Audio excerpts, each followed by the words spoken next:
Well, welcome. I'm Professor David Loertscher from the School of Library and Information Science, School of Information at San Jose State University in California. And today I'm just so thrilled to interview Carrie Betts from Michigan. And Carrie, introduce yourself, your district, and your school, and let us get acquainted.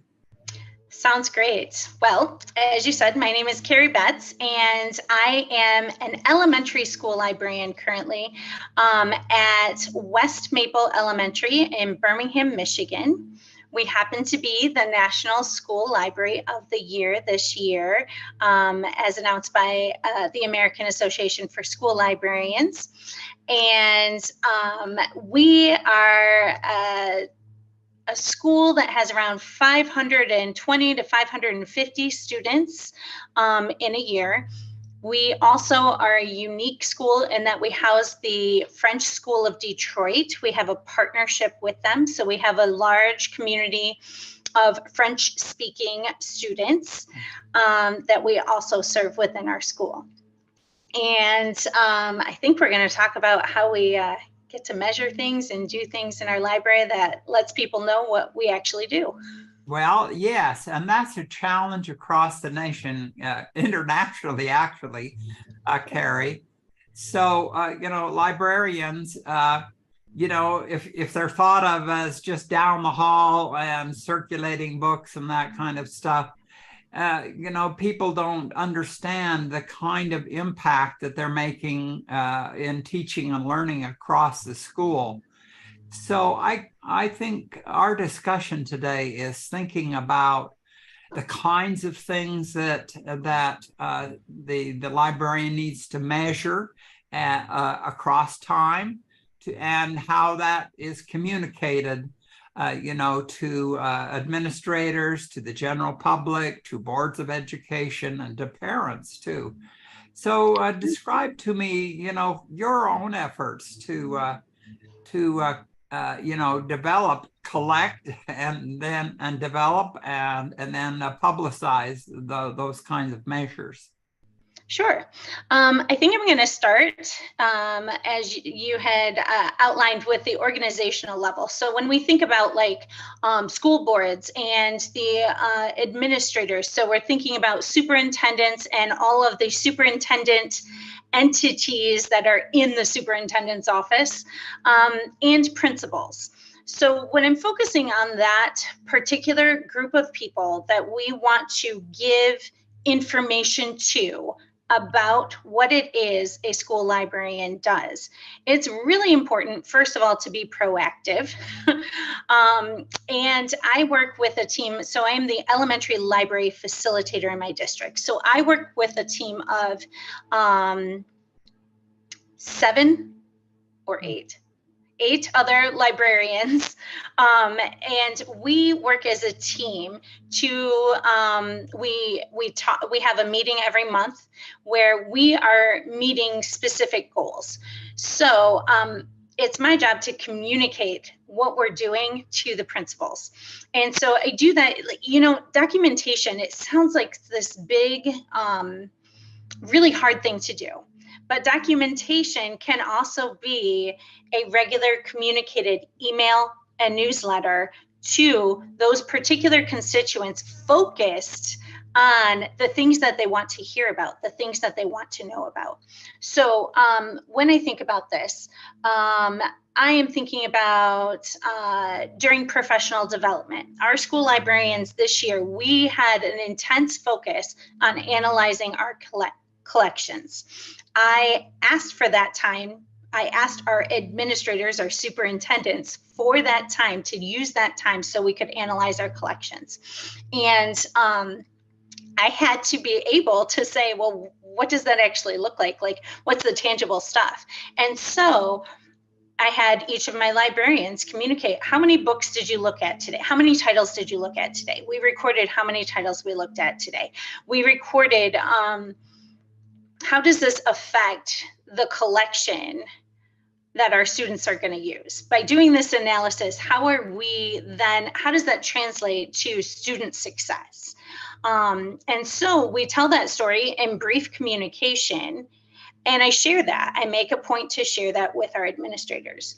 I think a lot of times what we see in this time period is a fly under the radar mentality that says, oh, if I don't draw attention to myself, then, everything will be fine. And I think we've been working under that mentality for a really long time. And so we don't understand that it's as simple as emailing the principal and saying, these are the things we accomplished during our professional development. These were the things that we were looking at. And this is how it meets your school improvement goals. And this is how it meets our district strategic plan. So I'm thinking, the collection, does it really support what kids want to read, use? Does it support the actual curriculum of the school? Is it way out of date? What's the shape of the collection? But it's not just the book collection, right? Right. It's all of the. What other access do they have besides the printed book in your district? Exactly. So that's another communication when we do an end of the year report, but that's on, like you had mentioned at the beginning of this, like just giving them your CERC data isn't enough. We have to contextualize that data. Like, what does that say about anything that we're doing? And so also when I'm thinking about the collection, part of our end of the year report is communicating how many new books we've added to the collection, how many books we've taken out of the collection. It has to do with the balance of our collection. We communicate the balance of our collection. So what percentage of our books are meant to meet social emotional learning goals? What percentage of our books feature BIPOC characters that produce a level of representation for our students? So we are communicating that detailed information about our collections to the administration and how that is helping them meet their broader goal of social emotional learning, their broader goal of diversity in education. And then I'm sorry, I lost my train of thought on what your question was. So ask me more. So what about databases? Does Michigan provide databases? What about audio and video and, all the multimedia pieces and parts of the collection? Absolutely. So yes, that is another part of our annual report, is to identify, okay, here are all the electronic resources that we offer to our students and have used. And I have not created a report on this yet because I haven't delved way deep into that, but there are ways that we can go into all of those individual online data sources and mine data from there. How are the kids searching for the things that they're looking at? What are the search terms they're using, and how are they getting what they need? Does it look like they actually spent time reading the material that they retrieved that way, and all of that sort of thing? So yeah, so the whole thing is quality information, no matter what the format is, and that can be documented as an organizational measure. Let's turn our attention to teaching the teachers themselves. So how do we start to document the type of services that we actually include teachers in partnerships that we develop, so that we have our nose right in the curriculum of the school? We do units of instruction with them. What kinds of things do you value in your district that demonstrate to teachers that you are their partners in teaching? So when we're teaching alongside teachers, a lot of times the initial, relationship building level is sometimes I have to already know what they're teaching. in order to be of value to them. So it's critical that as a librarian, we have looked at the scope and sequence or the year-long plan, the guide, to understand what grade level teachers are teaching and at what time of the year are they teaching it, right? Like that's the first basic step, is to understand that. And then as we see, because we're the technology integration experts as well in our building, bringing alongside to them those technology resources that can increase student engagement in whatever the content is that we're teaching, or if there is a specific piece of so we're building into that curriculum, right? We're reaching out to the teacher. We're saying, okay, I know that you're teaching this at this time, and I have this opportunity that could increase your student engagement. Would you like me to come alongside you and do this with you? And I tell new librarians or librarians that are changing buildings, going to a new building altogether, one of the best things that an administrator did for me was to pair me with a teacher in each grade level of my school that would be willing to work with me right out of the gate.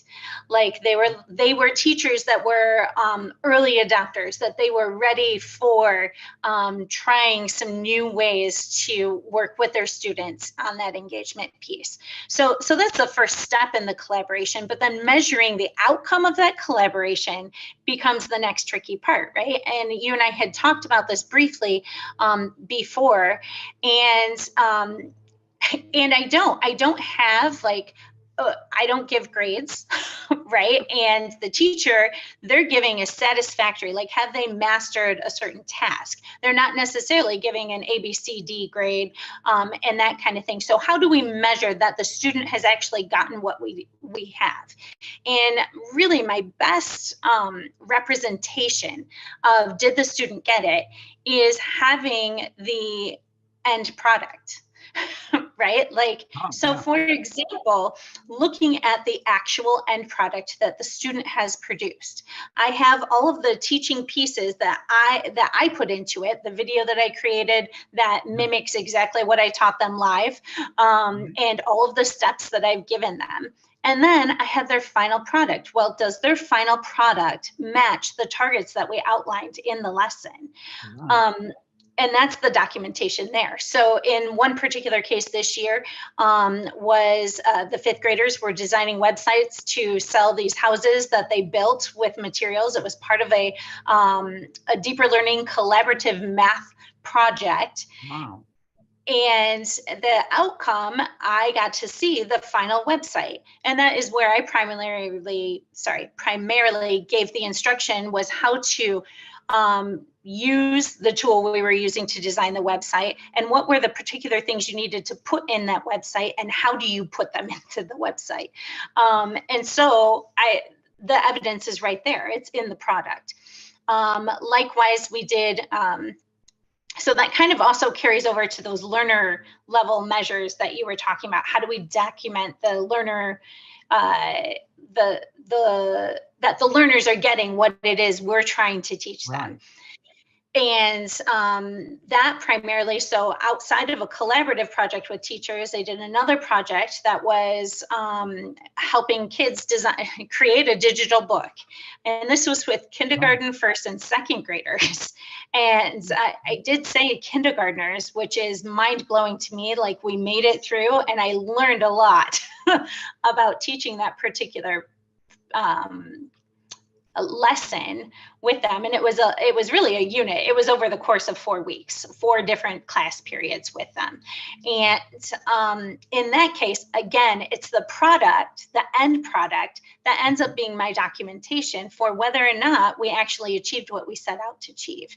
At the beginning, I had a checklist of items that I wanted to see in each of the books. And they were scaffolded by grade level. You know, the second graders had more things that they could hopefully achieve than the kindergartners did, you know. Right. And then we could look at the final product and say, did we achieve what we set out to achieve? So I think that we can't sell ourselves short on documenting the actual thing, or even letting students speak for themselves, capturing a video where the student has explained what actually they're doing on the thing. I'm thinking about when we use Ozobots to have the students learn how to code to get the Ozobot from one spot to the next, and then have them do it. Well, if I'm recording that, and I think I had them record the Ozobot is taking a trip through the story that we read. And so they had to, you know, what would the Ozobot do in the beginning of the story, the middle of the story, and the end of the story? And then, but that comes with students actually saying what they did. Why is the Ozobot doing that there? They have to say, well, that represents when he's catching snowflakes or whatever it is. And then the next part, why is he doing that movement? Well, that's because this is what happened in the story, and that's what the Ozobot is doing. So again, recording directly from the students, you know, what are you learning here? That is a great thing to unpack. So I ask all the time, you know, if a teacher teaches alone in the classroom, what kind of success rate do they have of the kids actually achieving, you know, what they intended, okay? And then what happens if you add a librarian to that mix? Okay, so you've got two adults in the class, right? And they're both working on the student achievement, right? For that particular learning experience. And you have just described, you know, the products that come out of that, because you're going to see from your point of view, you know, the impact that the library is having on that learning experience, right? And then the teacher is watching this happen as, you know, she has objectives, but when she adds you to the mix, what is the percentage of students that meet or exceed both of your objectives? And that is a huge piece of measurement that I think every principal, every school board should start to understand. But the only way they understand that is if you actually document it. And I see teacher librarians putting it on their websites, the library website. Every time they do what you just described with the learning unit, there's a report, you know, there's a report on the, you know, Mrs. Smith's science STEM project, you know, and here's the outcome and the percentage of students that met or exceeded both our objectives. And so really story after story after story after story starts to add up. What is the impact of the library and the librarian on teaching and learning across the school? Talk to us about how you communicate with the community. Also, there's measures, parents, and et cetera. Yes. So communicating with our communities, that is really, you know, it depends on what kind of program we're trying to communicate about. So if I'm running a community information piece that is talking to parents about digital education, digital citizenship, you know, of course, you're going to measure in attendees, but measuring the impact, like, that's really challenging, right? Like, I don't know what they do when they go back to their homes and whether or not they're actually implementing any of their things, unless those parents come back to me with a question via email or if they ask for more resources. So a lot of times our community measures are really, you know, like, and we can do it through survey. But even survey, it takes a lot of, actually the one survey that I feel like worked, right? Like, so whatever you're surveying or asking parents to give input back to, it has to be either something that really touches them or their student that they find value in, or you have to communicate very clearly how you are going to use the information gathered from the survey. So I have two examples of that. So one is usually once a year, I do a book bag surprise for students. And what that is I send out a survey to parents, and students. So if they're grades 3, 4, and 5, I let the student can fill out the survey themselves. But they do have to have parent permission, because they're going to take home, I'm going to send home 5 specially selected books over the break. And I do that by them filling out, a survey, like, what is it you like to read? What don't you like to read? And what kinds of things do you want to explore? Those kinds of things. So I ask them some general questions about what they like. And then based on their responses, I select some specific books, and it's a surprise. It's maybe something they never would have selected for themselves. Oh. And so it's just a surprise for them to see if they want to engage in these different books and those kinds of things. Now, the the parent response for that, this is my most successful program. Like, I get the most participation from families, more so than anything else, because it's of value to them. They're taking a road trip with their children in the car for 5 hours. They would love for them to have some books to read, or different things like that, right? Like, so we've hit them in a place where they really are invested and they want that for their kids. On the flip side, we did a one school, one book program. It was our first time doing it. It was the first time we ever did it. And I needed some data to represent whether or not we were going to do this program again. Like, did our community engage in it and like it to do it? So the first time I put out the survey, like, I got 0 responses. Second time, 1 response, third time, 3 responses. And so then finally I put it in context that they could understand. I said, this is a program that I need to evaluate if we're going to do it again. And so giving them that information that says the outcome of this survey is going to determine whether or not we're going to continue this program and invest here or not. That I said, I need at least 100 responses. And then I got well over 100 responses. Oh, really? Yes. And Did so they I was like it? Okay. So about 70% of the parents were like, yes, we would like to try this again. And 30% were like, we could do without it. So, okay. Yeah. Well, that's really important, to know your own impact on, all of this effort that goes into that. So let's turn our attention to superintendents and principals and boards. What is your advice to librarians across the international scope on how to really build that communication of our impact? What's your advice from their point of view? What do they want to know that you could help supply? Absolutely. So what they want to know, if they are a principal in your building, they want to know, how does this help us achieve our school improvement goals? Right. How does this help us achieve what it is I have laid out in our plan for this year?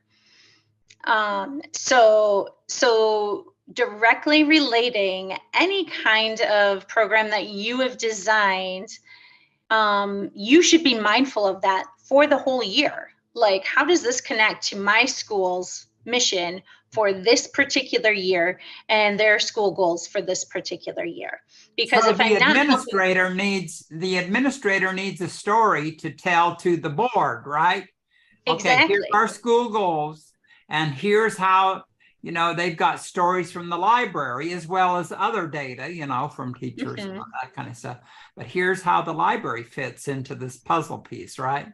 Exactly. And if a school library, again, I can't say this enough, if they're trying to fly under the radar, they are not going to progress their program. Their program is not going to be supported by their administration. If you're trying to avoid communication, or if you're trying to just not be noticed, that is not going to be helpful for your students or for your library. And it's the same thing when you're communicating with administrators and we're talking about like the district goals, right? So at the district level, you are looking at what is your district's strategic plan, what is their mission, and what are their values? How does whatever program you have done match with the values? How does it support the district's strategic plan? And I know, if I'm being completely real, because I've been in these meetings where the district rolls out the new strategic plan, and 50% of the people who are in the room are rolling their eyes and saying, yeah, we do this every year, this is the same old stuff, and that kind of thing. It doesn't matter if it's the same old stuff. If you want to make a connection with your administration, you need to connect it to their goals, because then you have some foundation to stand on. When they say, well, I don't understand why you spent money on such and such, or I don't understand why we need these particular books in the library.